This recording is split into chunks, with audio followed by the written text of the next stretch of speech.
అసెంబ్లీలోని అంబేద్కర్ విగ్రహం వద్ద కాంగ్రెస్ పార్టీ నిరసనకు దిగింది. అంబేద్కర్ పై అమిత్ షా చేసిన వ్యాఖ్యలకు నిరసనగా మంత్రి పొన్నం ప్రభాకర్, కాంగ్రెస్ ఎమ్మెల్యేలు బైఠాయించారు. అంబేద్కర్ ను అవమానించిన అమిత్ షాను బర్తరఫ్ చేయాలని కాంగ్రెస్ శ్రేణులు డిమాండ్ చేస్తున్నాయి. మీడియా పాయింట్ వద్ద కాంగ్రెస్ నేతలు మాట్లాడుతున్నారు. ఇప్పుడు ఆ లైవ్ చూద్దాం. డాక్టర్ బాబాసాహెబ్ అంబేద్కర్ అనేటువంటి ఫ్యాషన్ అయింది అని ఇట్లా అలవోలకగా మాట్లాడిన మాట వాస్తవమా కాదా? 11 సెకండ్ల 11 గంటలా కాదు, ఒక మాట దాని నాలుక జారితే దాని మీద బీజేపీ స్టాండ్ అయింది. బర్తరఫ్ చేస్తారా చేయరా? దేశవ్యాప్తంగా ఉద్యమం అయితే తెలంగాణ వ్యాప్తంగా కూడా అందరూ తప్పకుండా దాన్ని చాలా సీరియస్గా తీసుకోవాలి.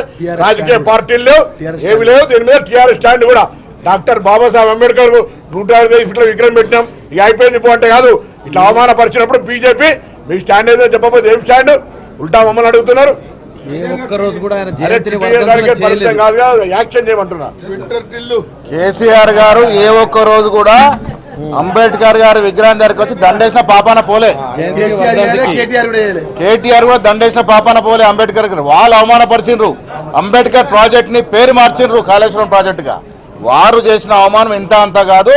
ఇవాళ మా మిత్రుడు మంత్రి గారు అడిగినట్టుగా అదాని విషయంలో కేటీఆర్ గారు చెప్పాలి మీ స్టాండ్ ఏంది, రాజ్యసభలో మీ ఎంపీల స్టాండ్ ఏంది, అంబేద్కర్ విషయంలో మీ స్టాండ్ ఏంది. మీరు బీజేపీతో ఉంటారా, అంబేద్కర్ని ఆరాధించే ప్రజలతో ఉంటారా? ఆ స్టాండ్ చెప్పాల్సిందిగా విజ్ఞప్తి చేస్తాం.